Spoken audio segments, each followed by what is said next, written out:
Assalamualaikum. Good morning. Sabah bakhair. Welcome back. How are you? Thank you. I am good, refreshed, feeling very good to be back as well. खुशी होती है वापस आके. How are you?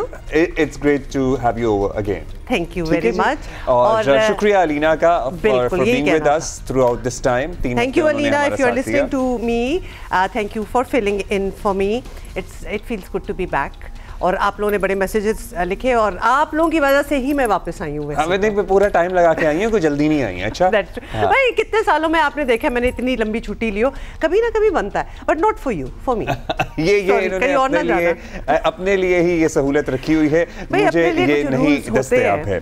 अच्छा, बहुत सी बातें करनी है. सबसे पहले तो ये बारिशें जो कि मैंने मिस कर दी है तो बड़ी ट्रेजेडी होगी एज ऑलवेज हमारी. हाँ, क्यों ऐसा होता है कि जब बारिश होती है तो एक तो ऑब्वियस ये एक्सपेक्टेड भी होता है मॉनसून बारिशें आउट ऑफ कंट्रोल होंगी, लेकिन उस तरह रेडीनेस और प्रिपेयर्डनेस हमारी नहीं होती जिस तरह होनी चाहिए. कुछ बेहतियाती भी होती है, कुछ रेडीनेस नहीं होती है. अब कराची में भी आपको पता है करंट लगने से हलाकतें हुई हैं, पंजाब में भी हलाकतें रिपोर्ट हुई हैं, लेकिन जो दरियाए सवात वाले विजुअल्स हैं ना, मतलब जब ये वाक़या हुआ था जुमे को, नहीं आप डिसबिलीफ में भी होते थे कि ये कैसे होने दिया गया.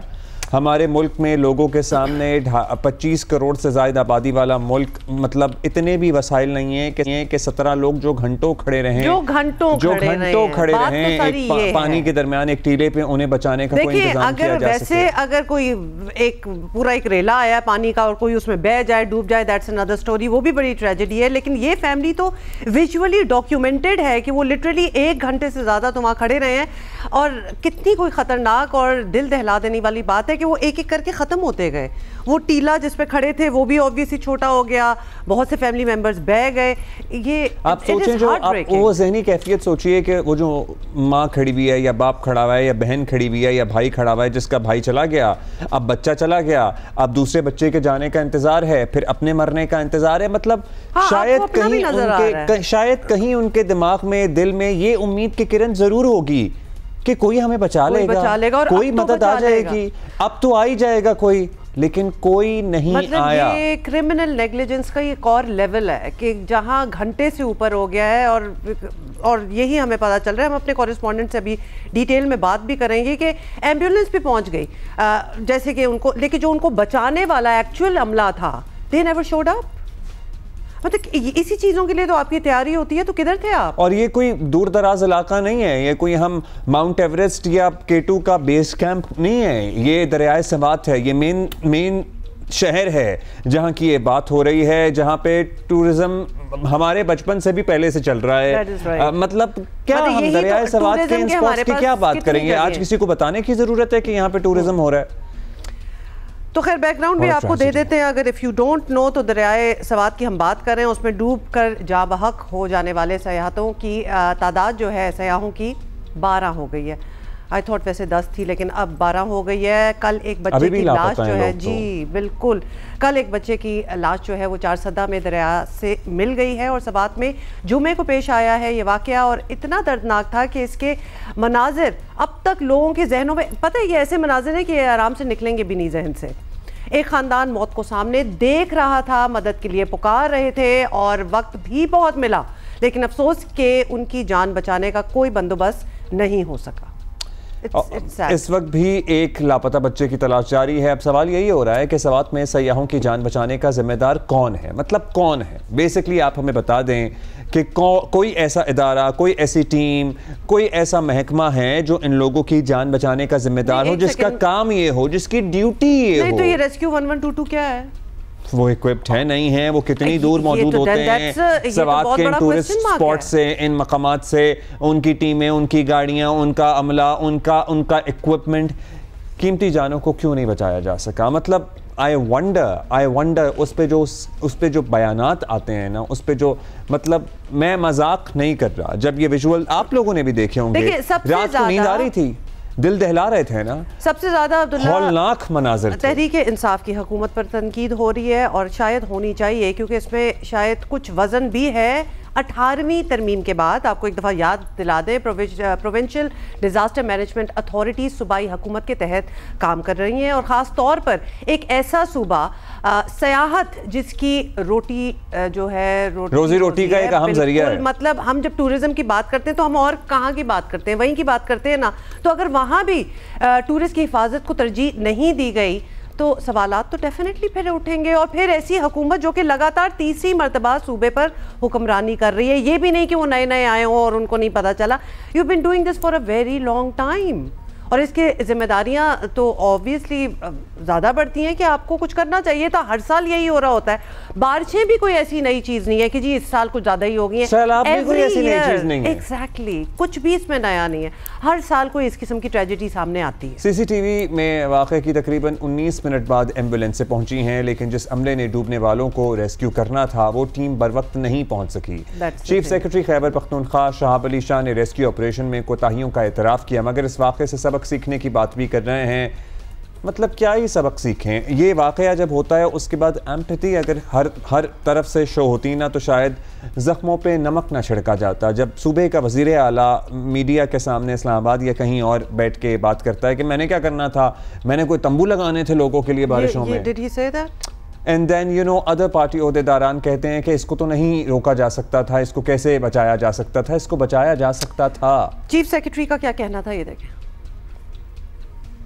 कल इस वाक़े के बाद हमने हमारे पास अगर हम ड्रोन प्रोक्योर्स कर लें जो यहाँ पे ऐसे स्टक बच्चों को ऐसे लोगों को हम उसी वक्त लाइव जैकेट्स और हेलमेट्स प्रोवाइड कर सके ताकि कम से कम पानी के साथ अगर बह भी रहे हो तो उनकी ज़िंदगी को बचाया जा सके। कल जैसे ये वाक़या हुआ हेलीकॉप्टर का भी बंदोबस्त किया गया, लेकिन हेलीकॉप्टर इस सूरत हाल में पेशावर से पहुंचना और उनके ऊपर फ्लाई करना वो और भी उनके लिए ख़तरे का बाइस हो सकता था। यहाँ पे जितनी भी इंक्रोचमेंट्स हुई हैं उनके खिलाफ पिछले 3 महीने में एक कैंपेन चली है, लेकिन मैं आज यहाँ खुद आया हूँ, ये गैप्स देख रहा हूँ कि कहाँ पे गैप्स हैं जो रिवर बेल्ट के अंदर जाके होटल्स हैं या लोगों ने कोई आबादी की है। इसी तरह माइनिंग यहाँ पे जो हो रही है उससे कितना बुरा असर हुआ है दरिया के बहाव पे। इन तमाम चीज़ों का जायज़ा लेने के लिए मैं खुद यहाँ पे आया हूँ, मेरे साथ एक्सपर्ट्स भी हैं और हम इंशाल्लाह आज उसमें हिदायत भी जारी कर देंगे। बहुत मल्टीपल रीजंस कि ये क्यों हुआ है जिस पे हम बात करेंगे, लेकिन साथ ही आपको ये भी बता दें कि तहरीक इंसाफ के सियासी मुखालफिन इस वाक़े पर खैबर पख्तूनख्वा हुकूमत को आड़े हाथों ले रहे हैं, जो कि ऑब्वियसली एक तो मौका, इतनी ट्रेजेडी हुई है और एक मौका भी साथ आ गया। ख़ास तौर पर मुस्लिम लीग नून ने ना सिर्फ इसे PTI हुकूमत की बेहिसी करार दिया है बल्कि इसका मुतालबा है कि वज़ीर आला KP जो है वो इस्तीफ़ा दें। जब आप ये बता रहे हैं कि 2 दफ़ा वाले आए हैं लेकिन खाली हाथ आए हैं और खाली हाथ चले गए, कोई उनके पास कोई ऐसा कोई मशीनरी नहीं थी या कोई ऐसे कोई तरीका नहीं था जिससे वो सामने खड़े हुए मौत के मुंह में जाते हुए बच्चों को और बच्चों के वालिदैन को बचाया जा सकता। एक क़यामत थी जो इस ख़ानदान पे जो है वो टूट पड़ी है परसों। पता नहीं वहाँ के जो लोग जो हुक्मरान जो हैं उनके ज़मीर के ऊपर कोई क़यामत टूटी है ये नहीं टूटी, ये तो वही बता सकते हैं। इससे ज़्यादा जो है आवाम के से गफलत का क्या सबूत हो सकता है। जो गुज़िश्ता रोज़ सवात में दरियाए सवात के ऊपर एक इंतहाई अफसोसनाक वाक़या पेश आया, वो उस पर पूरी कौम दुखी है, मगर जो सूबाई हुकूमत ने अभी DC मुअत्तल किया है सवात का, मुअत्तल तो वज़ीर आला को करना चाहिए था। वाक़े की इब्तदाई रिपोर्ट में बताया गया है कि कई होटल मालिकान ने दरियाए सवात के अंदर सयाहों को बैठने की सहूलत दी हुई है। अगर तजावुज़ात ना होती तो सानहा ना होता। अब इंतज़ामिया ने सवात में तजावुज़ात के खिलाफ ग्रैंड ऑपरेशन शुरू कर दिया है। सब चीज़ें बाद में याद आती हैं ना। एक राय ये भी है कि बाज़ औक़ात सयाह खुद एहतियात नहीं करते, बिल्कुल नहीं करते, अपनी जान को ख़तरे में डाल लेते हैं, बिल्कुल ऐसा ही है। अब कराची को ही ले लें, हुकूमत ने मानसून सीजन को मद्देनजर रखते हुए दफ़ा 144 के तहत समंदर में नहाने पर पाबंदी लगा रखी है, मगर लोग इसे नहीं खातिर में लाते। लोग उसी तरह समंदर तफरी और पिकनिक के लिए पहुंचते हैं। ऐसा है। हम सवात से मालूम करेंगे सूरत हाल के ये जो तजावुज़ात के खिलाफ ऑपरेशन है, रेस्क्यू के नए नए आइडियाज़ दिए जा रहे हैं, क्या इस वाक़े की बाज़गश्त जब ख़त्म हो जाएगी या ये धूल जब बैठेगी तो ये प्लान भी सारे बैठ जाएंगे या इस पे एक्चुअली महबूब अली ने हमें ज्वाइन किया है, नुमाइंदा जियो न्यूज़ हैं। सबसे पहले तो महबूब अली हमें आप डिटेल्स ही देते हैं, इसी वाक़े की डिटेल्स दें कि हमेशा ये सब कुछ हो रहा होता है, कोई पहली बार भी नहीं हुआ, तो क्या वाक़या था, इसकी बैकग्राउंड बताएं।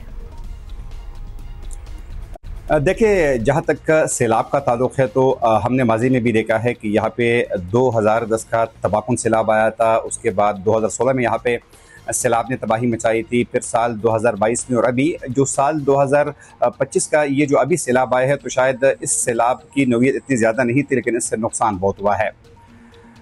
अहम बात यह है कि आमतौर पर जब सैलाब का आगाज़ होता है स्वात में तो वो कालाम, बहरीन या मदीन के इलाकों से होता है, लेकिन इस दफ़ा इस सैलाब का आगाज़ जो है ये ख्वाज़खेला और फिर मंगलोर और मनमजब्बा के साइड से ये हुआ था। इसमें कोई शक नहीं है कि सैलाब हमेशा अचानक आते हैं, लेकिन ये इतने अचानक नहीं आते कि इंतज़ामिया को पता तक ना हो। इंतज़ामिया की इसमें ज़रूर गफलत शामिल है कि अगर वो बर वक्त लोगों को अलर्ट जारी करते, लोगों को महफूज मकामात पर जाने की हिदायत जारी करते तो शायद इतना बड़ा नुकसान ना होता। ताहम इस सैलाब की एक सबसे बड़ी वजह यह है कि पहले दरिया स्वात बड़ा हमवार हुआ करता था, लेकिन वक्त गुजरने के साथ साथ जो है यहाँ पर दरिया स्वात में गैर कानूनी माइनिंग होती है। गैर कानूनी माइनिंग का मतलब यह है कि यहाँ पर लोग गैर कानूनी तौर पर दरिया से हैवी मशीनरी या शेवल्स के ज़रिए बजरिया निकालते हैं, यहाँ से रेत निकालते हैं, इंतज़ामिया की आंखों के सामने, लेकिन वो उनको कुछ नहीं कहते। दरिया के अंदर खड्डे पड़ गए हैं, कुएँ पड़ गए हैं, दरिया की सतह जो थी पहले यहाँ पे ग्रीनरी होती थी वो ग्रीनरी ख़त्म हो गई है, दरिया का हुलिया बिगड़ गया है। तो इस वजह से भी जब वहाँ पर टेले बन जाते हैं, छोटी छोटी पहाड़ियाँ बन जाती है तो पानी उनको ब्लॉक करता है, और जब सैलाबी पानी आता है तो वो एकदम फ्लश कर जाता है। तो एक तो वजह यह है कि इतने कम वक्त में जब इतना बड़ा नुकसान हुआ है तो इसमें खुद इंतज़ामिया की नाअहली और उनकी गफलत जो है वो एक मेन वजह है।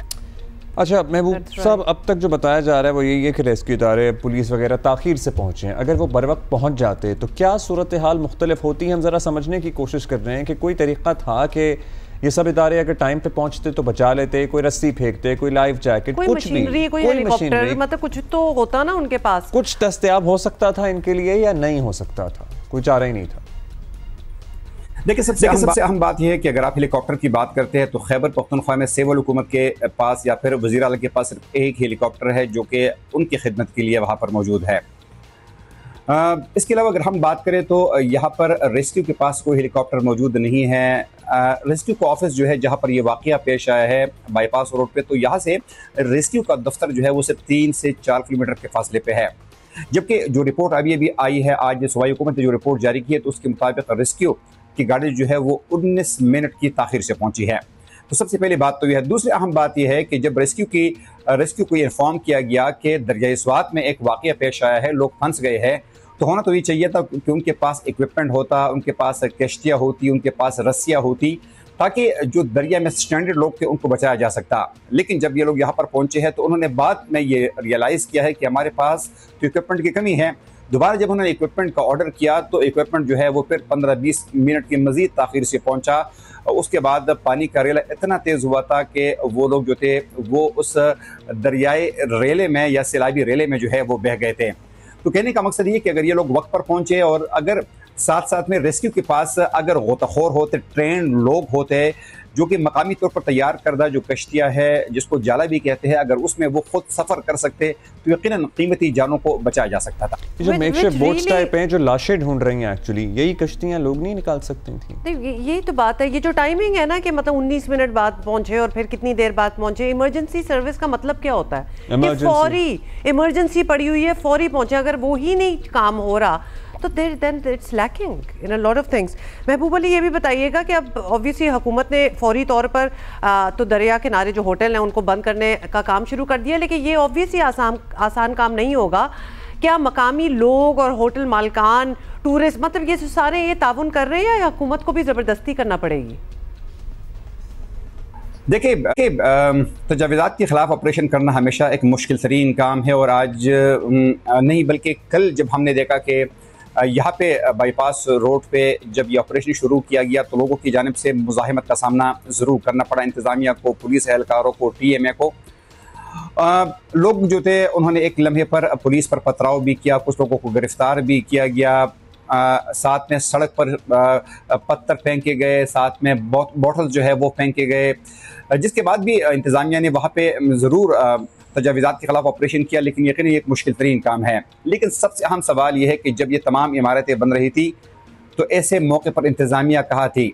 होटल को और रेस्टोरेंट को किसने इजाज़तनामा इशू किया है, किसने उनको NOC पे जो है वो इशू किया है? यकीन उन तमाम एहलकारों के ख़िलाफ़ भी एक्शन लेना ज़रूरी है। दूसरा, कानून के मुताबिक आप अगर कोई आबादी करते हैं दरिया के साथ भी, तो कम से कम आबादी जो है वो दरिया के सेंटर से 200 फीट की बिल्कुल दूरी पर होनी चाहिए, लेकिन यहाँ पर जो आबादियाँ हुई है ये बिल्कुल दरिया के बरलब हुई है। तो एक्शन तो ज़रूर होना चाहिए, लेकिन माजी में जिन लोगों ने कोताहियाँ की है, गफलत का मुजाहरा किया, तो इनके खिलाफ एक्शन लेना ज़रूरी है। साथ साथ में हुकूमत जो है उन पर थोड़ा सा ये भी इल्ज़ाम लगाया जाता है कि मखसूस लोगों के खिलाफ एक्शन लिया जाता है। एक क्रॉस द बोर्ड अगर ये ऑपरेशन किया जाता है, इसमें अमीर गरीब का कोई ख्याल नहीं रखा जाता, ताकतवर और कमज़ोर का कोई ख्याल नहीं रखा जाता, तो यकीनन उसके बाद शायद लोग इसको एक ठीक। बहुत शुक्रिया आपका महबूब अली। मतलब वाइल भी बहुत शुक्रिया। और हम बात कर रहे हैं और इतने और आइडियाज़ आ रहे हैं, मतलब अब तो ड्रोन्स यूज़ होते हैं, कोई ट्यूब्स वगैरह, कोई फ्लोटर्स, कुछ इस किस्म की चीज़ें ही इनको दी जा सकती थी। मतलब बहुत से तरीके हैं जिनसे मदद तो इस बात का पाबंद तो किया जा सकता है कि बहाव कम है या ज़्यादा है। अगर दरिया के अंदर बैठे हुए हैं या जा रहे हैं या जहाँ भी आप नाश्ता कर रहे हैं, ये नाश्ता करने के लिए गए हुए थे ना दरिया के किनारे पूरी फैमिली, तो मतलब लाइफ जैकेट को मस्ट करार दे दें। लाइफ जैकेट के बगैर कोई दरिया के नज़दीक नहीं जाएगा, चाहे वो पानी है नहीं है। अब तो हम इन हादसों से सबक सीख सकते हैं। देखिए ये तो प्रीएम्प्टिव आप बात कर रहे हैं ना कि बैठे हुए इनको तो नहीं पता था, ऑल्दो इतनी जल्दी से ये सब कुछ हो गया, लेकिन वो वाकई वो ड्रोन्स के ज़रिए ये कुछ उनको चीज़ें फेंकी दी जा सकती थी अपने आप को बचाने के लिए, बह भी जाएं अगर पानी के साथ, तो कोई उन्होंने, आजकल तो आपको पता है कि तैरने के लिए या फ्लोट करने के लिए बहुत सी चीज़ें होती हैं, ये आप इंक्लूड करनी पड़ेंगी व्हेनेवर दे रीविजिट की इमरजेंसी सर्विस है क्या। अच्छा जी, अभी आगे बढ़ेंगे। दरियाए सवात में होने वाले वाक़े की तो हमने तफसील से बात की है, लेकिन अक्रॉस द कंट्री तूफ़ानी धुआंधार बारिशों का सिलसिला जारी है। सिर्फ खैबर पख्तूनख्वा में जहाँ बहक अफराद की तादाद 20 हो गई है। कल भी मुल्क के बेशतर इलाकों में बारिशें हुई हैं। कराची में 2 रोज़ की मुख्तलिफ बारिशों में हादसात में 8 अफराद जहाँ बहक हुए हैं, 7 ज़ख्मी हुए हैं। नेशनल डिज़ास्टर मैनेजमेंट अथॉरिटी ने अगले 3 से 4 दिनों के दौरान मुल्क के मुख्तलिफ हिस्सों में शदीद बारिश, अर्बन फ्लडिंग और मुमकिन सैलाब का अलर्ट जारी कर दिया। कराची में भी 2 से 5 जुलाई को दोबारा बारिश का एक स्पेल आएगा, और सिंध में आने वाले दिनों में दोबारा से हमने आपको बताया बारिशें मुतवक्के हैं, जिसमें कराची में तो बारिश है ही 2 से 5 को, बल्कि हैदराबाद में भी है, ठट्टा में भी है, बदीन में भी है। इसके बायस अर्बन फ्लडिंग का खदशा। अच्छा, बलूचिस्तान के ज़िला ज़ोब में भी सैलाबी रेले में कार बहने से 3 सगी बहनें और 1 बच्ची जहाँ बहक हो गई है। मतलब कैसे के, अब मैं तो कहती हूँ कभी कभार जब होना होता है तो बच नहीं सकता कोई इससे, लेकिन एहतियात फिर भी की जा सकती है। जिंदा बच जाने वाली 1 बहन की हालत जो है वो तशवीशनाक है। ज़ियारत के इलाके में भी 3 बच्चियाँ जो हैं वो डूब गई हैं। अच्छा, जब ये बारिशें इस किस्म की, इस लेवल की होती हैं, तो एक तो बारिशों से बचना ऑब्वियसली, और उसके बाद फिर मच्छरों का, आपको याद है ना पिछले कुछ सालों में डेंगू का बढ़ जाना, मतलब ये भी बड़ी चीज़ें होती हैं। So we have to be careful about all of this. पहले ज़रा कराची में क्या एक्सपेक्टेड है, फोरकास्ट क्या है? हाँ, कराची में ओवरऑल बारिश के बाद क्या सूरत हाल है? निकल गया है या लो लाइंग एरियाज़ में अभी भी मौजूद हैं। सुलेमान सादत खान हमारे साथ मौजूद हैं। सुलेमान, ज़ाहिर है ठीक ठाक बारिश हुई है कराची के मुख्तलिफ इलाकों में, हादसा तो हुए हैं, करंट लगने से भी लोगों की जान गई है, लेकिन ओवरऑल नकासी है आपकी, क्या सिचुएशन रही शहर में इस दफ़ा? जी अब्दुल्ला, बहुत बहुत शुक्रिया।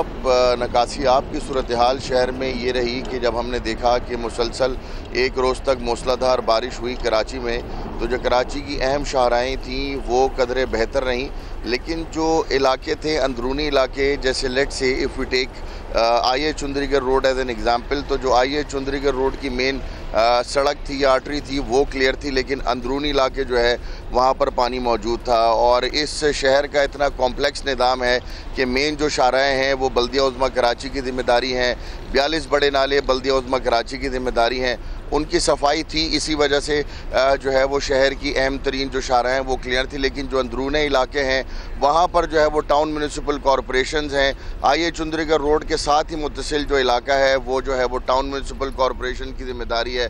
वहाँ पर जो है वो बरसाती जो छोटे नाले हैं वो साफ़ नहीं होते हैं, तो वो उन अंदरूनी इलाकों में कीचड़ और गंदगी जो है वो दिखाई देती है। इस तरह शहर कदरे बेहतर रहा, लेकिन अंदरूनी इलाके जिस तरह से सदर के इलाके थे, सुरजानी टाउन बहुत ज़्यादा मुतासिर था, कुरंगी बहुत ज़्यादा मुतासिर था, नॉर्थ नाज़माबाद बहुत ज़्यादा मुतासिर था। ये जो अंदरूनी यहाँ इलाके थे वहाँ पर जो है वो पानी खड़ा हुआ था, क्योंकि बारिश के बाद निकासी नहीं हो पा रही थी। छोटे नाले जो है वो कचरे से लबालब भरे हुए थे। जब छोटे नाले पानी नहीं लेंगे तो वो बड़े नालों में पानी ट्रांसफ़र नहीं कर पाएंगे, और बड़े नाले जो है उस पानी की निकासी बहरा अरब में नहीं कर पाएंगे। तो बहुत ज़्यादा कॉम्प्लेक्स निज़ाम है। चूँकि टाउन्स की जानिब से उस तरह से सफाई नहीं की गई थी, तो ना छोटा नाला जो है वो पानी उठा के बड़ों में मुंतकिल कर पा रहा था और ना बड़ा पानी जो है वो निकल पा रहा था। हालांकि सुलेमान, हम ये एक्सपेक्ट कर रहे हैं कि ऑब्वियसली फोरकास्ट भी था बारिशों का, तो कुछ तैयारी तो की होगी, लेकिन आप ये बता रहे हैं कि इस किस्म की तैयारी नहीं थी। अब थोड़ा सा गैप है, जैसे कि आज हमें खुश्क तरह लग रहा है सीन, अभी फिर फोरकास्ट है कराची की। अगर हम बात करें तो अब कोई काम हो रहा है या इसी तरह ही चलेगा? वो जो लबालब कचरे से भरे हुए हैं नाले, हाँ, उनको साफ कर दें। मतलब पता तो है कि बारिश हुई भी है और होने भी वाली है। अब्दुल्ला, कराची मेट्रोपॉलिटन कॉरपोरेशन ने 15 जून से जो उनके चॉकिंग पॉइंट्स हैं 100 से ज़ायद वो क्लियर कर लिए।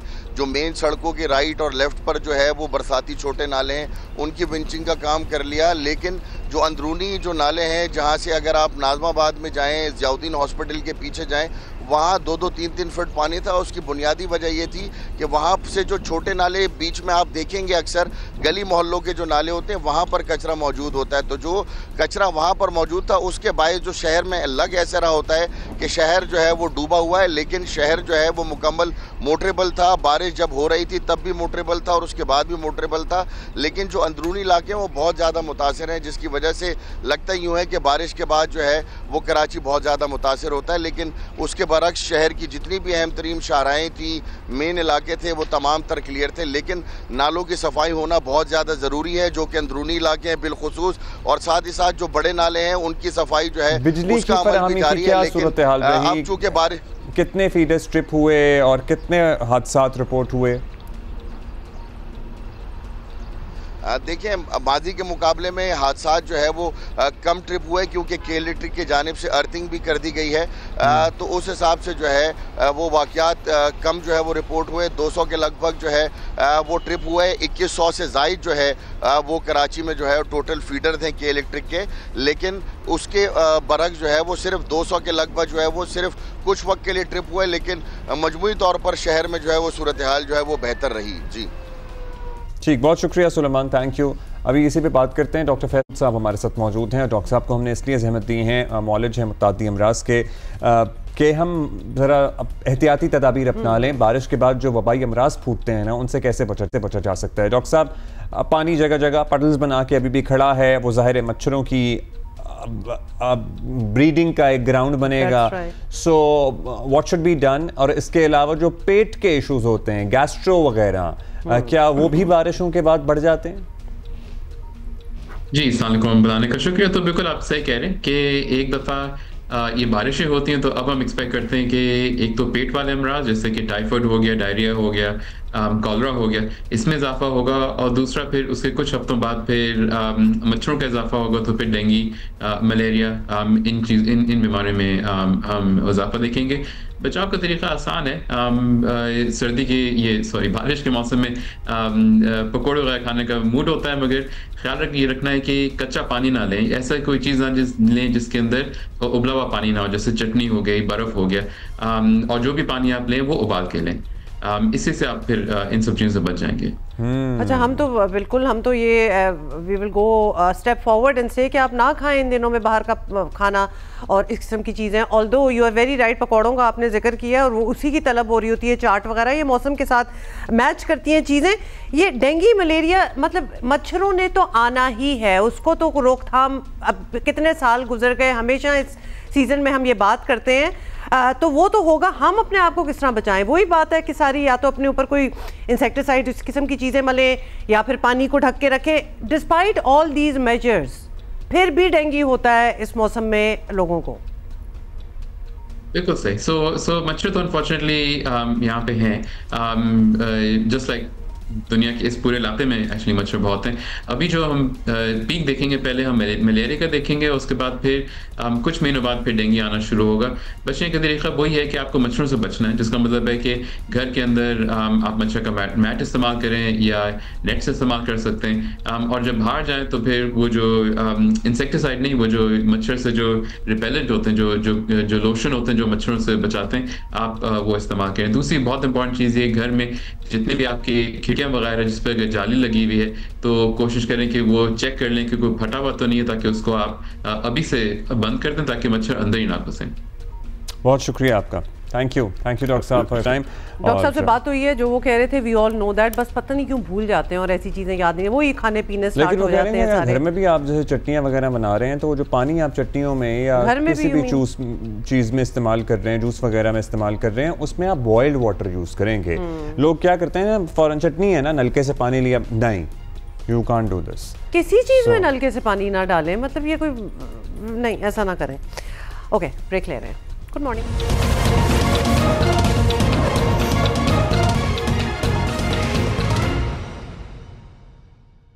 अमेरिकी सदर डोनाल्ड ट्रंप इजरायली वज़ीर-ए-आज़म नेतन्याहू को रेस्क्यू करने के लिए खुले आम मैदान में आ गए हैं। सदर ट्रंप ने सोशल मीडिया पोस्ट में इजरायली अदलिया से मुतालबा कर दिया है कि नेतन्याहू को छोड़ दो, वो जंगी हीरो है और बहुत अहम काम सरअंजाम दे रहा है। इमेजिन। ट्रंप ने नेतन्याहू के खिलाफ अदालती कार्रवाइयों को पागलपन करार दे दिया है। नेतन्याहू के खिलाफ कानूनी कार्रवाई ना रोकने पर ट्रंप ने अमरीकी इमदाद रोकने का भी इशारा दे दिया है। तो देखिए कितने एक्सट्रीम मेजर्स पे जा रहे हैं। ताज़ा तरीन सर्विस के मुताबिक आपको ये भी बता दें कि 59% जो है ना उनकी पॉपुलैरिटी जो है वो गिरी है। 59% इजरायली शहरी चाहते हैं कि यरगमालियों के वापसी के बदले गजा में जो जारी लड़ाई है ये ख़त्म कर दी जाए।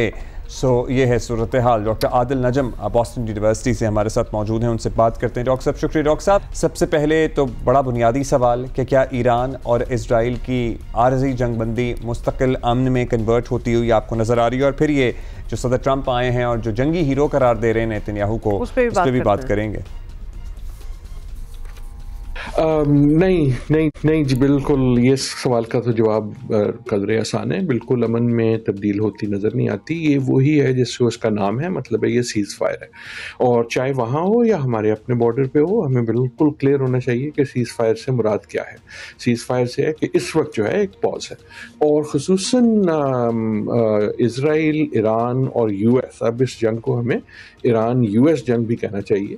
उसके हवाले से तो बड़ा सीधी बात इसलिए है कि कोई भी जो फरीक है, और ख़ुसूसन जो ताकतवर फरीक हैं अमेरिका और इज़राइल, उनके जो मकासद हैं वो पूरी तरह से हल नहीं हुए। वो विक्ट्री डिक्लेयर कर सकते हैं कि हमारा ये फ़ायदा हो गया है या इस हदफ पे हम आगे बढ़ गए, लेकिन ये नहीं कह सकते कि हमारा जो मकसद था वो पूरा हो गया। और वो मकसद वही है ख़ुसूसन नेतन्याहू के लिए।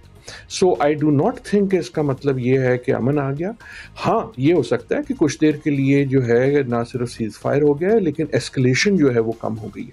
लेकिन आप अगर ईरान हो या ईरान ना भी हो, तो the expectation has to be कि कुछ ना कुछ और होगा, और प्रोबेबली उसका जो आगाज़ है वो पहले की तरह एक बार फिर नेतन्याहू और इजराइल की तरफ से ही।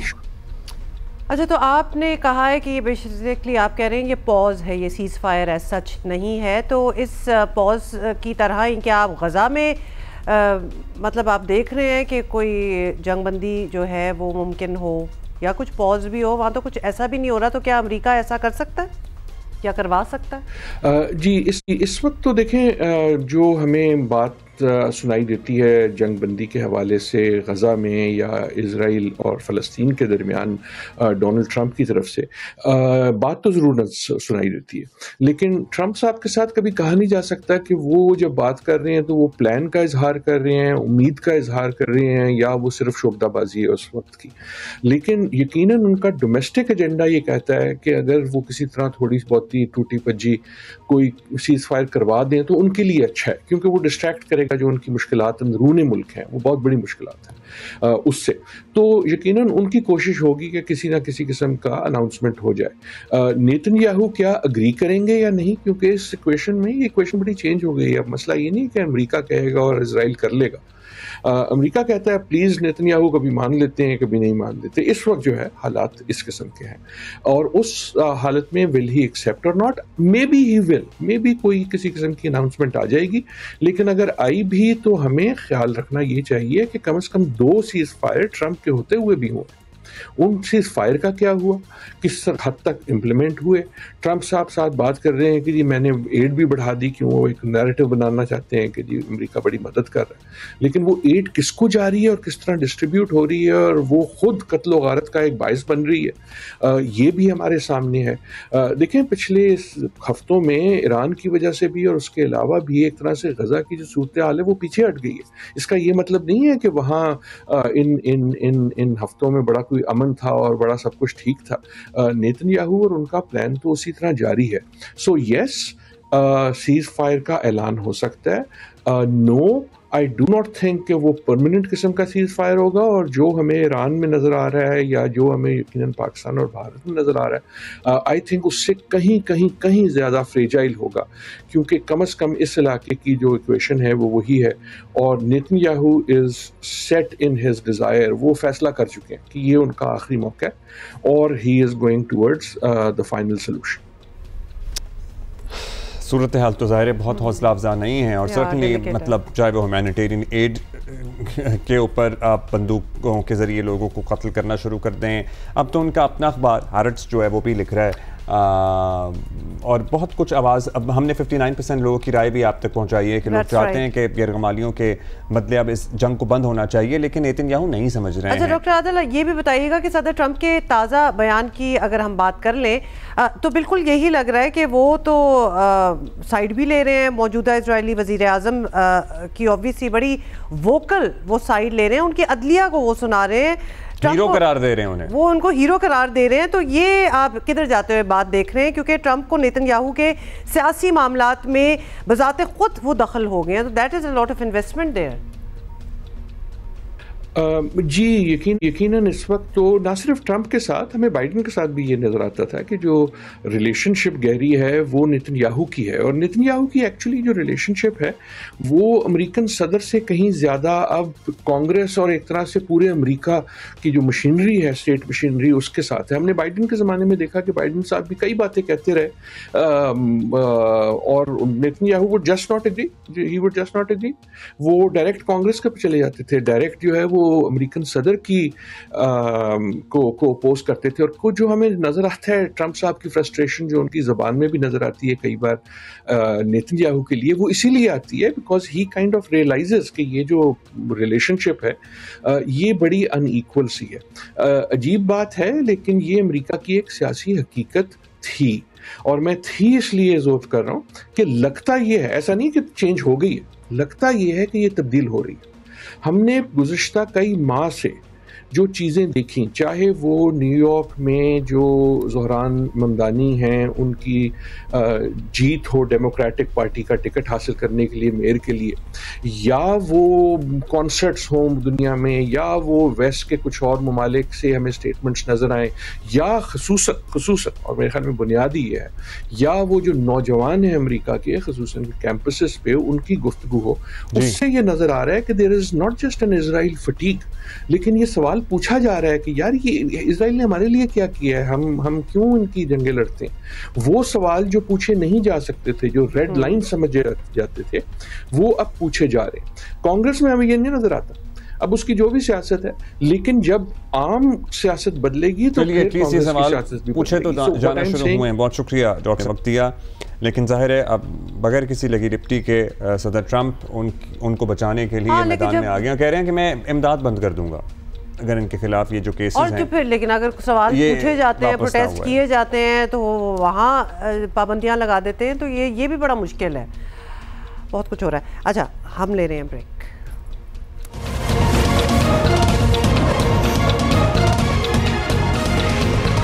वेलकम बैक जी। और ज़ाहिर है सानिया, दरिया सवात के बाद सवाल तो उठ रहे हैं कि मुल्क के दीगर हिस्सों में जहाँ पे टूरिज़म बहुत ज़्यादा होता है वहाँ रेस्क्यू की क्या तैयारी है या क्या इंतज़ाम हैं, चाहे वो स्कर्दू हो, हुंजा हो, गिलगित बल्तिस्तान के और इलाके हों या फिर मरी वगैरह हों, गलियात हों। सो मरी से हमारे साथ मतलब रेडीनेस तो होनी चाहिए ना। जवाद अब्बासी हमारे कॉरेस्पॉन्डेंट हमारे साथ हैं। जवाद बताइएगा कि क्या प्रिपेयर्डनेस है, क्या तैयारी है, क्योंकि अब बारिशों का ये सीज़न तो है।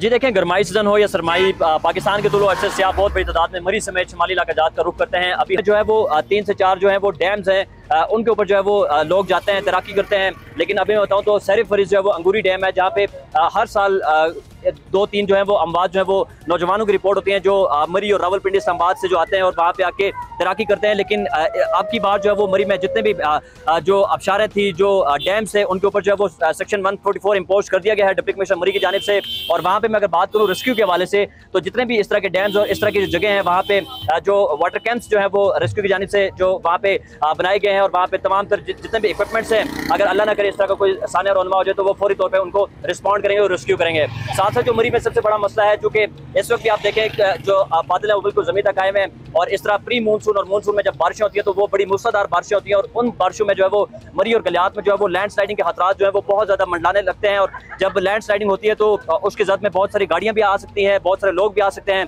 सो उस हवाले से भी इंतजाम जो है वो जो NDMA की जानिब से और रेस्क्यू 1122 मरी की जानिब से जो है वो मुकम्मल कर लिए जाते हैं। और जो वेदर फोरकास्ट होती है उसके अकॉर्डिंगली उनको मुख्तलिफ ऐसे जो इफेक्टेड स्पॉट्स होते हैं वहाँ पे तैनात कर दिया जाता है ताकि जो आने वाले सयाह हैं उनको किसी किस्म की मुश्किलात का सामना ना करना पड़े। उसके अलावा मरी में कोई सीम्स लाइक यहाँ तो तैयारी है बट बस डर ये जरूरत ना पड़े, तैयारी होनी चाहिए प्रॉपर, लेकिन फिर अल्लाह बचाए और इस किस्म की, क्योंकि आपको पता है छोटे छोटे डैम्स वगैरह बहुत कुछ है उधर। तो this give me some confidence. अच्छा जी, ब्रेक लेंगे। This is going to be a headline break. थोड़ी देर में वापस आ रहे हैं। बस मॉर्निंग।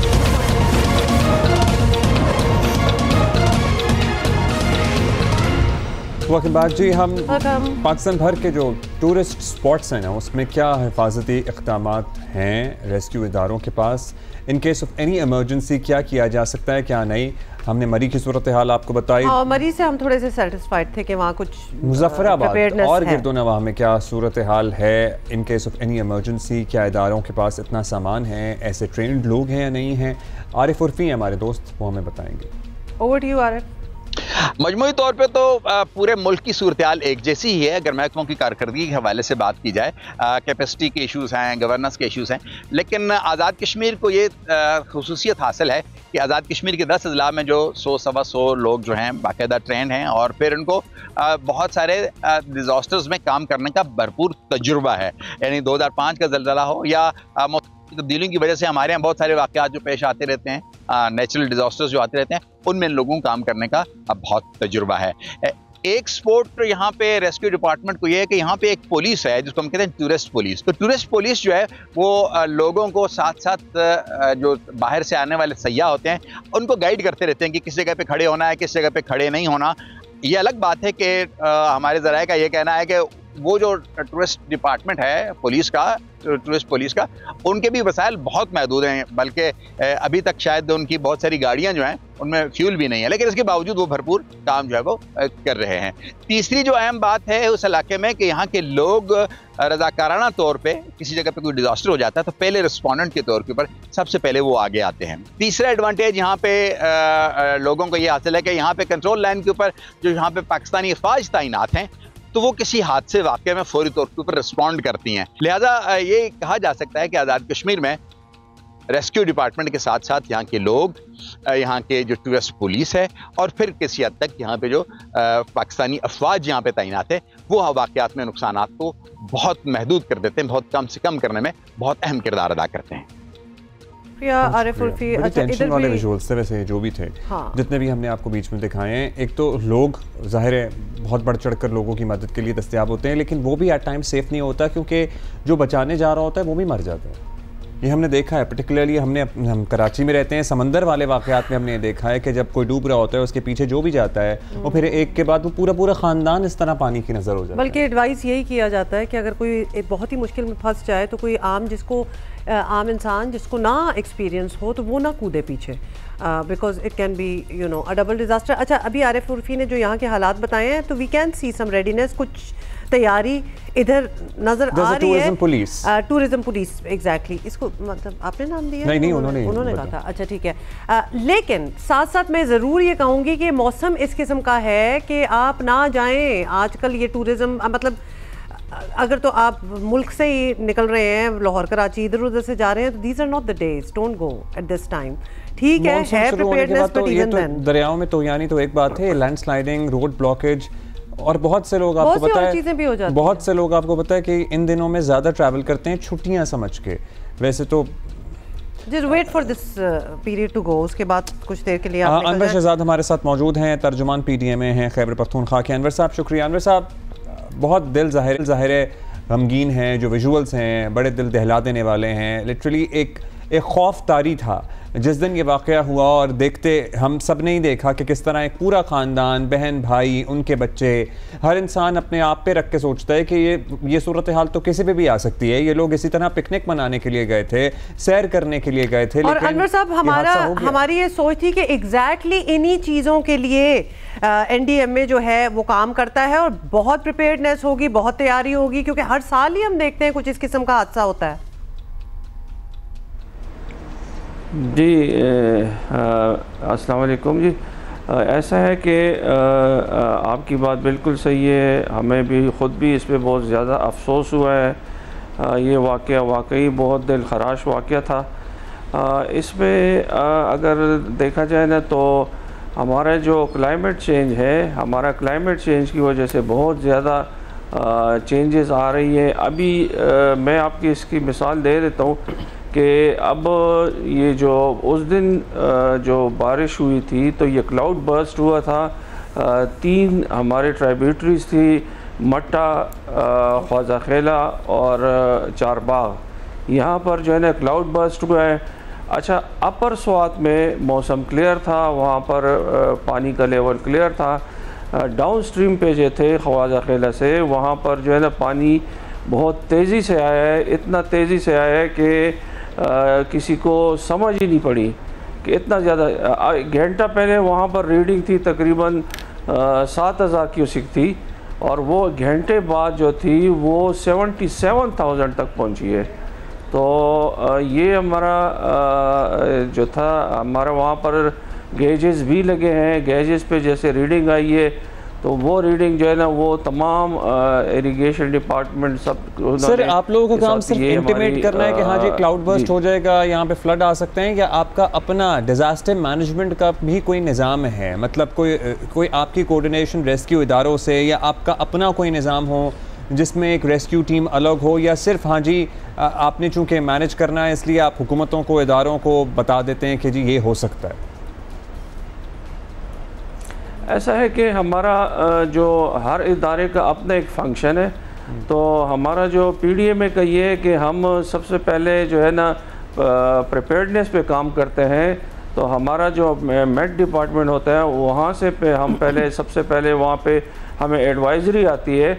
अब जैसे कि इस बारिशों की एडवाइज़री हमें आई थी तो हमने 23 को ही एक मरासला भेज दिया था तमाम डिस्ट्रिक्ट को, कि जिसमें हमने उनको बता दिया था कि इसी तरह एक सिस्टम, काफ़ी हैवी सिस्टम जो है पेनिट्रेट कर रहा है, और इसकी तकरीबन 26 से 1 तक काफ़ी तेज़ बारिशें यहाँ पर हो सकती है।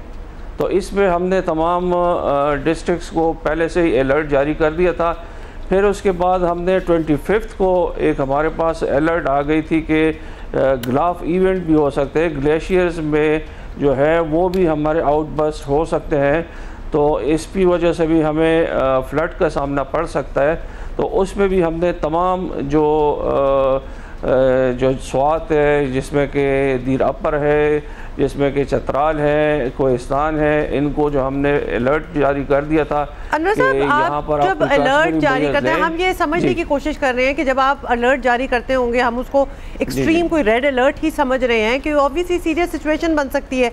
तो उसमें कोई आप लोगों का इसरार होता है कि प्रीएम्प्टिव कोई मेजर्स लिए जाएं, जैसे कि अब ये जो रेस्टोरेंट्स होते हैं छोटे छोटे जो बिल्कुल दरिया किनारे अपना पूरा एक सेटअप लगा देते हैं, अंदर, तो उसमें आप ये भी एडवाइस करते हैं कि खास तौर पे ऐसी जगहों को मोहतियात रहना चाहिए और इनको क्लियर करना चाहिए? कोई आपके अलर्ट में ये भी बात होती है? आपने बस एक मरासला भेज दिया और बाकी then your job is done? नहीं, ऐसा है ना कि हमारे जो है ना गाइडलाइंस होती है, हमारे SOPs होती है। हम जब इनको मरासला भेजते हैं तो हम उनको साथ में SOPs भी भेजते हैं कि आपने जो है ना इसमें क्या क्या करना है, और उसमें हमने ये भी इनको बताते हैं कि आपने जिस तरह रिवर के पे किसी को छोड़ना नहीं, वहाँ पर सेक्शन 144 का नफाज करें और वहाँ पर प्रॉपरली उसकी जो है ना मॉनिटरिंग करें जो हमारे रिवर्स के हैं। तो इसमें हम तमाम हमारे गाइडलाइंस होती है। इससे पहले हमारी कंटीजेंसी प्लानिंग होती है। कंटीजेंसी प्लानिंग में हम तमाम इदारों के साथ, डिस्ट्रिक्ट के साथ बैठ के कंटीजेंसी बनाते हैं, जिसमें रिसोर्स मैपिंग भी करते हैं कि हमारे पास इस वक्त क्या क्या इक्विपमेंट्स हैं, क्या क्या, और उसमें हम फोकल पर्सन्स भी नॉमिनेट करते हैं। तो रिसोर्स मैपिंग आपने अगर खैबर पख्तूनख्वा की ज़िला सवात की होगी, ज़ाहिर सवात कागान ये एक इम्पॉर्टेंट टूरिस्ट हब है ना, किसी दूर दराज इलाके की तो हम बात नहीं कर रहे। अभी भी लोग जाएंगे, बारिशों का सीजन है तब भी लोग जाएंगे, टूरिज्म पे डिपेंडेंट होती है यहाँ की इकोनॉमी भी। और फिर ये छुट्टियों का टाइम है, मतलब ये ही वो वक्त है कि निकल सकते हैं लोग। कि ये इस तरह का कोई वाकया अगले हफ्ते दोबारा हमारे सामने आता है कि एक फैमिली है, लोग हैं जो रेले में फंस गए हैं या दरिया के बीच में किसी टीले पे मौजूद हैं, उनको बचाने के लिए PDMA कोई किरदार अदा कर सकता है? जी, उसमें ऐसा है ना कि हम इसमें जो जितने भी हमारे डिस्ट्रिक्ट्स होते हैं, अभी हम टूरिज़म डिपार्टमेंट को भी हम अलर्ट जारी करते हैं। फिर टूरिज़म डिपार्टमेंट को हम अपने उनको SOPs में ये हम बताते हैं कि आप अपना जो हेल्प लाइन है उसको एक्टिवेट करें, और हमारे जो यहाँ पर कंट्रोल रूम है उसके साथ आप इसको इंटीग्रेट करें। और जो जितने भी टूरिस्ट वहाँ पर जाते हैं तो सबसे पहले उनको आप यहाँ से गाइडलाइंस दे कि आपने जो वेदर यहाँ पर कंडीशन है तो आपने जो है ना यहाँ पर मूव नहीं करना, या जो है ना कोशिश करना है कि जो दरिया वगैरह इससे आपने दूर रहना है। तो हमारा जो है ना तमाम डिपार्टमेंट्स को अपने SOPs जारी करते हैं। सर आप ये कह सकते हैं कि जो आप SOPs जारी करते हैं ऐसा सब कुछ होता भी होगा? क्योंकि इट डजंट सीम लाइक ऐसा होता होगा जितना आप बता रहे हैं। जी हम ऐसा है ना कि डिस्ट्रिक्ट गवर्नमेंट भी इसमें लगी होती है, वो भी कोशिश करती है कि लोगों को अब जहाँ पर सेक्शन 144 भी लग जाता है, लेकिन आपको पता है कि हज़ारों में लोग होते हैं और वो जो है ना उनको जब मना भी करते हैं तो वो फिर भी, अब कल भी हमें कोई वहाँ से विजुअल्स आई थी एबटाबाद से कि हरनों में जो है ना वहाँ पर लोग बहुत ज़्यादा गए, वहाँ पर नहाने के लिए गए। वो फिर हमने डिस्ट्रिक्ट एडमिनिस्ट्रेशन को भी कहा कि भाई आप लोग पहले इनको समझाएगा नहीं है तो फोर्सली फिर इनको दूर रखें पानी से, इसलिए कि अभी 24 से 72 आवर्स अनवर साहब हमने एडवाइजरी जारी की है। अनवर साहब ये भी बताइएगा कि PDMA के हवाले से हम जानना चाहते हैं कि कोई ऐसी भी चीज़ें हैं, क्योंकि दुनिया में जब रेस्क्यूज हमने देखा है होते हैं और इसी किस्म की सिचुएशन बनी हो तो ड्रोन्स के थ्रू भी उनको फ्लोट ट्यूब्स वगैरह, अगर कोई डूबने का खतरा हो, कोई पानी ऊपर चढ़ गया है तो लोगों को एटलीस्ट ये चीज़ें पहुँचाई जाती हैं। अगर कोई रेस्क्यू टीम उस वक्त बर वक्त ना पहुँच सके तो एटलीस्ट ड्रोन्स का इस्तेमाल भी होता है। कोई मोटर बोट भी हो सकती है, वैसे बहुत सी वैसे तो चीज़ें हो सकती हैं। तो क्या हमारे पास इस किस्म की कोई इक्विपमेंट कुछ है? मैडम ऐसे है कि हमें इस तरह ना कि PDMA जब बेसिकली डिमांड आती है कि रेस्क्यू डिपार्टमेंट से या किसी और डिपार्टमेंट से, तो वो हमें डिमांड करते हैं कि आप हमें इस तरह करें कि ये हमें ये प्रोक्योर करके दे दें, ये प्रोवाइड कर दें हमें, तो हम उनको प्रोवाइड कर देते हैं। डिस्ट्रिक्ट एडमिनिस्ट्रेशन की तरफ से हमें डिमांड आती है कि आप हमें NFIs दे दें। और अभी जो है रिसेंटली जब हमारा कंटीजेंसी प्लान जैसे इशू है तो हमने तमाम डिस्ट्रिक्ट को, जो स्पेशली वल्नरेबल जो डिस्ट्रिक्ट्स हैं, उनको हमने फंड्स भी जारी किए। और उससे पहले जो है ना हमने तमाम उनके जितने भी वेयर हाउसेस हैं वहाँ पर NFIs वगैरह जो नॉन फूड आइटम्स हैं वो भी प्रोवाइड कर दिए। आइटम का तो क्या ही करेगा। अभी आप बताएं कि अभी जो सैलाब आए, कोई लोग फंस जाएं पानी में, उनको निकालने के लिए सादा सवाल है, क्या इंतज़ाम है? कोई मोटर वाली कोई कश्ती है ऐसी, वो ट्यूब वाली है, कोई हमारे पास ऐसा तरबियत याफ्ता अमला है, कोई गोताखोर हैं, मतलब जैसे कि अभी जैकेट्स इन तक पहुंचाने का कोई इंतजाम है? क्योंकि हम आपसे इसलिए भी पूछ रहे हैं अनवर साहब, क्योंकि अभी हमारी मरी में अपने कॉरेस्पॉन्डेंट से बात हो रही थी, तो वहाँ टूरिज्म पुलिस भी है। मतलब उनका काम ही ये है कि वो इस किस्म की सिचुएशन से बचाने के लिए हमेशा अलर्ट रहें। हम बस सादा सवाल है आपसे पूछने के लिए कि ऐसी सिचुएशन में आपके पास क्या इक्विपमेंट है लोगों को निकालने के लिए? क्योंकि बहुत सी बातें हो रही हैं ना कि हेलीकॉप्टर आ जाता, हेलीकॉप्टर चले नहीं भी आ सकता था, क्या पहुंचाया जा सकता था इन लोगों को? इन लोगों को ऐसा है कि वहाँ पर इन ग्राउंड जो थी, तो उसके साथ ही हर तहसील में रेस्क्यू 111, 122 के स्टेशंस हैं। वहाँ पर उनके पास डाइवर्स भी हैं, उनके पास इक्विपमेंट्स भी हैं, उनके साथ लाइफ सेविंग जैकेट्स भी हैं। हमने तकरीबन काफ़ी प्रोवाइड भी किए, PDMA ने ये एडवांस में दिए भी हैं, और उसमें बोट्स भी इनके पास होती हैं। और अब यह था कि इसमें इनका जो टाइम पीरियड था वो बहुत ज़्यादा शॉर्ट था, तो उसमें जो है ना ये बेसिकली जो रेस्क्यू का काम होता है तो वो 111, 122 को होता है, तो वो जो है ना इमीडिएटली रिस्पांस वो देते हैं। सर ये जो रेला आया है, चलिए आपने कहा बोट्स भी होती हैं, जम्पशन पे हम बात कर रहे हैं, 17 लोग यहाँ से टीले से चले गए, बह गए, 12 की लाशें निकाल ली गई हैं, कुछ अभी तक लापता हैं। अभी जम्पशन पे ही चल रहे हैं हम कि इनके पास बोट्स होती हैं।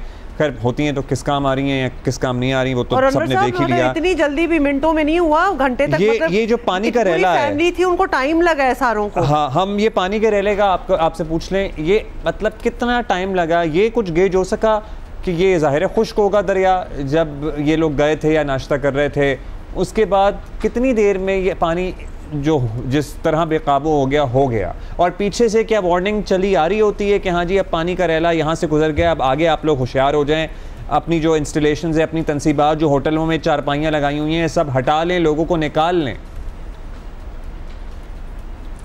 जी, ये तो डिस्ट्रिक्ट एडमिनिस्ट्रेशन की वहाँ पर जो कंसर्न स्टाफ होते हैं वो इसको मॉनिटर कर रहे होते हैं, और वो जो है इरिगेशन डिपार्टमेंट के साथ मिल के जो है ना फिर वो अलर्ट वो आगे उनको जारी कर देते हैं।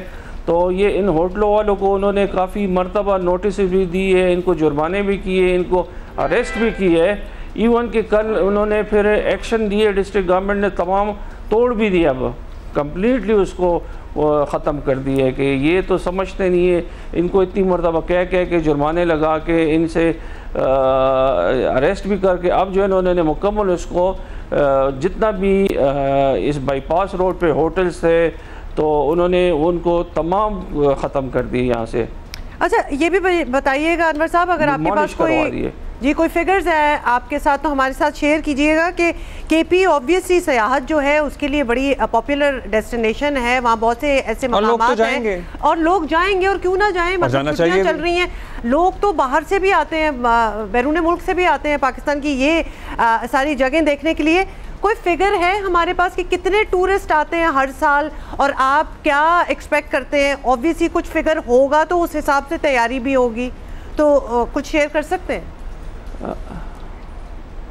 ऐसा है ना कि इसमें मुख्तलिफ़ जगहों पे मुख्तलिफ टूरिस्ट, अभी जो छुट्टियां थी तो इसमें तकरीबन हमें वो था कि इस वक्त कुछ 1.5 लाख तक गाड़ियाँ, 1.5 से 2 लाख तक गाड़ियाँ एंटर हो चुकी हैं जो यहाँ पर टूरिस्ट की। तो उसमें इनको इसलिए तो हम पहले से इनके लिए जो गाइडलाइंस होती है टूरिज़म डिपार्टमेंट की, वो इनको साथ साथ इनको टूरिस्ट को जो है वो बताती भी रहती है कि जहाँ पर अगर रोड बंद हो या लैंड स्लाइडिंग हुई है तो वो उनको बताते हैं कि आप अब अल्टरनेट ये रूट इस्तेमाल करें। तो अभी भी आप देखेंगे तो कालाम और बहरैन और मालम जबा वगैरह यहाँ पर काफ़ी टूरिस्ट अभी भी मौजूद हैं। तो इंशाल्लाह मतलब है कि ऐसी कोई सिचुएशन नहीं है, इसको अब घंटे घंटे से हम मॉनिटर भी कर रहे हैं, डे नाइट इसको और जो पानी का लेवल जैसे ही बढ़ता है तो हम पहले से ही जो है ना वहाँ पर जितने भी होते हैं लोगों को इन्फॉर्म कर देते हैं कि कम। बहुत शुक्रिया आपका। PDMA का हमें जो अनवर साहब की ज़बानी समझ आया बस वो यही है कि वो वार्निंग दे देते हैं, मरासला भेज देते हैं, बता देते हैं कि हमें KP हुकूमत के कोई तर्जमान से बात हो ताकि हमें पता और अगर इन्हें कोई exactly कह देता है कि कोई सामान प्रोक्योर कर दें तो शायद ये कर देते हैं। बकौल इनके कश्तियाँ भी हैं, लाइफ जैकेट्स भी हैं, सब कुछ है। अब्दुल्ला बात वही होगी, वी रियली नीड टू इसको बड़ा क्लिनिकली करने की जरूरत है। कितने टूरिस्ट जाते हैं, It has to be data driven. Absolutely. कितने टूरिस्ट जाते हैं, तैयारी है आपकी किस चीज़ के लिए? मतलब अगर 50,000 आप एक्सपेक्ट कर रहे हैं और आ जाए 1.5 लाख तो फिर नेचुरली तैयारी फिर आपकी उस तरह होनी चाहिए। तो पास्ट ईयर्स से अगर देखते जाएं ये बिल्कुल आपको पहले पता होना चाहिए। We are trying to get in touch with somebody from the KP government ताकि हम ज़रा और समझें कि अब क्या तैयारी हो रही है। पहले तो ऑब्वियसली जिसकी जान जानी थी वो तो हो गया, but what is being done now. लेकिन अभी हमारा but having said that please आप मौसम की एडवाइजरी देख के ज़रूर ट्रैवल करें। ज़ाहिर है मई जून आइडियल मौसम होते हैं। आई वाज थिंकिंग कि क्लाउड बर्स्ट टाइप का फोरकास्ट नहीं हो सकता, लेकिन मई जून आइडियल टाइम होते हैं। पूरे मुल्क में मानसून शुरू होता है जुलाई ऑनवर्ड्स, ये मतलब लास्ट वीक ऑफ जून या जुलाई ऑनवर्ड्स। ज़ाहिर है you have to be really cautious while you are travelling as well. So चाहे वो कहीं भी आप जा रहे हो। अभी आगे बढ़ेंगे और ये आपको बताएंगे कि चंद दिनों में सियासी मंजरनामा तो अदालती फैसले, सियासी मंजरनामा सब कुछ तब्दील होता हुआ नज़र आ रहा है। आने वाले दिनों में भी कुछ तब्दीलियों का पेश खेमा है। इत्तलात तो ये भी हैं कि शायद पीपल्स पार्टी भी वफाक में भी और पंजाब में भी काबीना में शामिल हो जाए। और मामला कल चौधरी निसार से वज़ीर आज़म की मुलाकात हो गई। फिर रिजर्व सीटों वाला मामला हुकूमत के हक़ में आ गया, जिसमें ज़ाहिर है बड़े तहफ़्फ़ुज़ात हैं जो इंडिपेंडेंट रिजर्व सीट्स की आप बात कर रहे हैं। उसका फैसला आने के बाद इत्तेहादी हुकूमत को कौमी असेंबली में 2/3 अक्सरियत भी हासिल हो जाएगी और इस फैसले ने हुकूमती इत्तेमाद में तो ऑब्वियसली इजाफा किया है, मगर साथ ही तहरीक इंसाफ की परेशानियां जो हैं वो मज़ीद बढ़ गई हैं।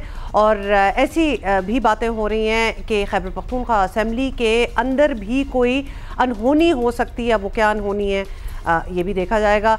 और आज़ाद करार दिए गए 35 अरकान जो हैं वो फैसला कुन पोजीशन में आ गए हैं। So we are expecting a lot of वो जब चाहें सूबाई सियासत का नक्शा बदल सकते हैं, ये खैबर पख्तूनख्वा से पता लग रहा है। उधर पंजाब असेंबली में एक और बड़ी पेशरफ्त हुई है।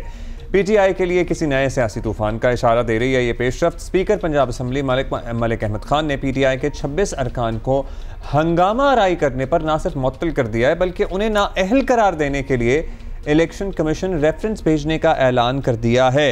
और सुनिए पहले, फिर आगे बात करते हैं इस बारे में।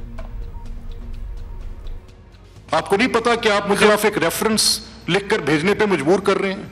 And I am sending this reference because the leader of opposition has told me that his party members don't obey to what the parliamentary leader says.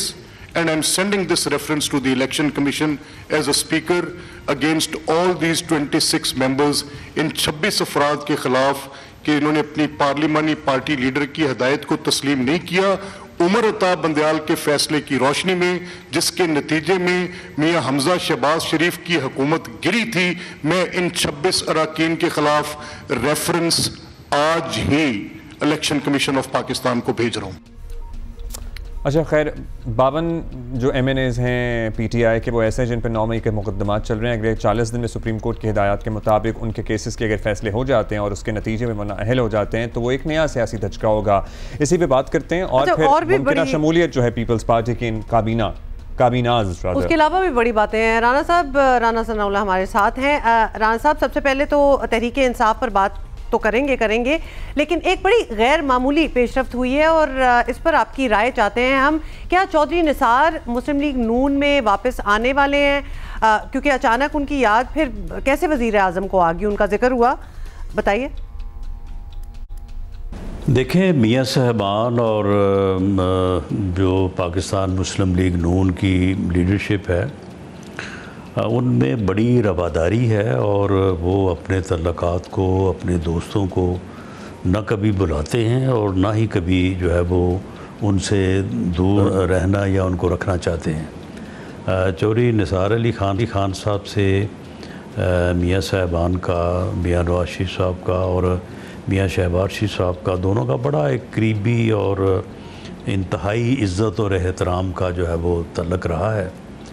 और जब से दूरी हुई है तो उस वक्त से एक चीज़ आपने नोट की होगी कि कभी भी ना मियाँ साहबान की तरफ से और ना चौधरी निसार अली ख़ान साहब की तरफ से जो है वो कभी इस मौजू पे जिस तरह से लोग आम तौर पे करते हैं तो उन्होंने कभी गुफ्तगू नहीं की, कभी एक दूसरे के ख़िलाफ़ कभी कोई बात नहीं की। चौधरी निसार अली ख़ान साहब भी बड़े वज़ेदार और बड़ा इज़्ज़त और एहतराम वाले आदमी हैं। तो मियाँ शहबाज शरीफ साहब ग़ालिबन उनकी इयादत के लिए उनकी तबीयत ठीक नहीं थी पिछले दिनों, तो वो तशरीफ़ लेके गए हैं। तो यकीनन वहाँ पे कुछ बातें हुई होंगी और अगर चौधरी निसार अली ख़ान साहब वापस PMLN में आते हैं तो ये उनका अपना घर है, अपने घर में वो वापस आएंगे और उनके लिए कोई अजनबियत नहीं होगी। तो ये मियाँ साहबान का ये ख़ासा है, वो हमेशा अपने दरीना दोस्तों को वफ़ादार और जो है वो रिस्पेक्टफुल लोगों को जो है वो हमेशा याद भी रखते हैं और उनकी कोशिश होती है कि अगर कोई मिसअंडरस्टैंडिंग हो भी जाए तो उसे दूर करें। राना साहब, आने वाले दिनों में सियासी मंजरामा क्या बन सकता है? ये तो आपने बताया कि हाँ जी कभी अजनबियत नहीं होती, पुराने ताल्लुकात को निभाना जानते हैं मियाँ साहिबान। चलिए, लेकिन और आने वाले दिनों में ताल्लुकात क्या नया मोड़ इख्तियार करेंगे, इस पर हमने आपसे बात करनी है। लेकिन साथ ही हमने हमारे साथ रहिएगा, ब्रेक लेनी है। तो राना साहब हमारे साथ रहे, हम एक छोटी सी ब्रेक लेके वापस आ रहे हैं।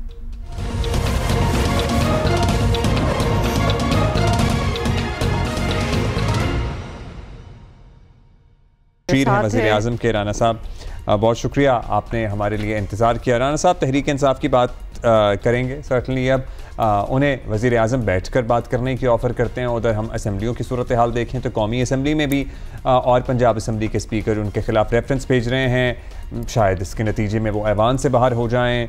एहतजाज पर, असम्बली में एहतजाज पर आपको लगता है कि इस हद तक कदम उठाना चाहिए था? ये जमहूरी रिवायात हैं। नहीं, देखिए, अगर कोई रेफरेंस जो है वो भेजा गया है या स्पीकर साहब भेज रहे हैं तो उसका गवर्नमेंट से तो कोई तल्लुक़ नहीं है। स्पीकर एक जो है वो न्यूट्रल पर्सन होते हैं और अगर इन अकॉर्डेंस विद लॉ उनके पास कोई रेफरेंस गया है तो उन्होंने उसको भेजना है, वो पाबंद है रूल्स के मुताबिक उसे भेजने के। आगे फैसला जो है वो इलेक्शन कमीशन ने करना है और इन अकॉर्डेंस विद लॉ है। वज़ीर आज़म का या गवर्नमेंट का तो इस बात से कोई तल्लुक़ नहीं है, लेकिन गवर्नमेंट ने या प्राइम मिनिस्टर ने हमेशा, और मैं ये भी कह दूं कि ये कोई ऐसा नहीं है कि ये ऑफ़र जो है वो सिर्फ गवर्नमेंट की तरफ से होती है। जब वज़ीर आज़म ये ऑफ़र करते हैं तो वो पार्टी की तरफ से भी होती है, क्योंकि ऐसा नहीं हो सकता कि वो पार्टी को एतमाद में लिए बगैर जो है वो जाके अपोजिशन से हाथ मिलाएँ और उनको कहें कि जी आएँ बैठें बात करें। तो ये PMLN का ये स्टांस है जो कि प्राइम मिनिस्टर ने एक मरतबा नहीं, ये दूसरी मरतबा है कि वो बजट पास होने के बाद अपोजिशन की सीट्स पे गए हैं, उनसे जाके हाथ मिलाया है, उनका हाल अहवाल पूछा है और उनसे कहा है कि आएँ इस मुल्क को बेहतर करने के लिए, तरक्की के लिए, खुशहाली के लिए, आम आदमी की मुश्किलात को दूर करने के लिए आएँ बैठें बात करें और मामलात को जो है वो रिज़ॉल्व करें।